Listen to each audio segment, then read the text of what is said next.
मग ह्या मंत्री लोकांना लय राग आला। मग हे मंत्री मुश्रीफ साहेब संस्थेचा कारभार आरोप झाले आणि आम्ही आरोप केले ते सिद्ध होत होते। मुश्रीफ साहेबांना राग आला। मुश्रीफ साहेब म्हटले की दंगेकरांनी आमची माफी मागितली पाहिजे।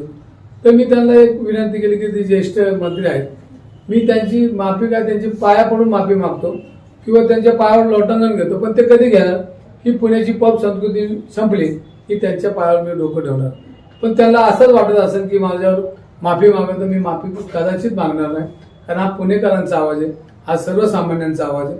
त्यानंतर आपल्या राज्यावर महाराष्ट्राचे मंत्री शंभूराजे देसाई हे म्हणले की मी त्यांना नोटीस पाठवतोय आणि हक्कभंगाची त्यांना नोटीस देऊन त्याच्यावर कारवाई करतोय।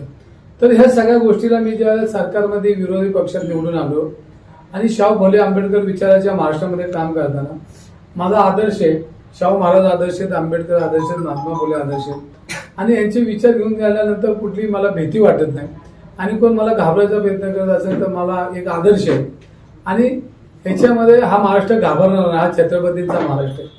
कुणी आलं तरी कोणाच्या टारगडीला मी घाबरणार आणि कोणी मला हक्कभंग करू द्या किंवा कायदेशीर नोटीस देतं मी त्याला तयार आहे।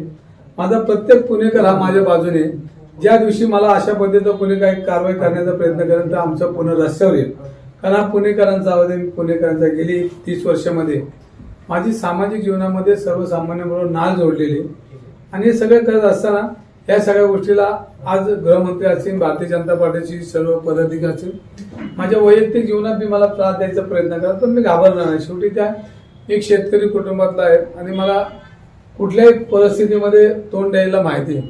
मग माझी आर्थिक असेल, शारीरिक असेल, मानसिक सगळ्या तयारीला माझी तयारी, तर मी शेतकरी कुटुंबातला ह्या सगळ्या गोष्टी मला जवळनं माहिती, त्यामुळे मी कुठलाही न घाबरता ह्या तपासामध्ये गती देण्यासाठी ज्या ज्या वेळेला मला काय करता येईल त्या त्यावेळेला लोकप्रतिनिधी म्हणून, एक पुण्याचा कार्यकर्ता म्हणून, एक पुणेकर म्हणून, एक कुटुंब म्हणून आणि पुण्यामध्ये आलेल्या महाराष्ट्रात कोल्हापूर सहित सगळे जे युवक आमच्याकडे राहतात त्यांच्या सुरक्षिततेसाठी मी रस्त्यावर उभा राहिल्याशिवाय राहणार नाही।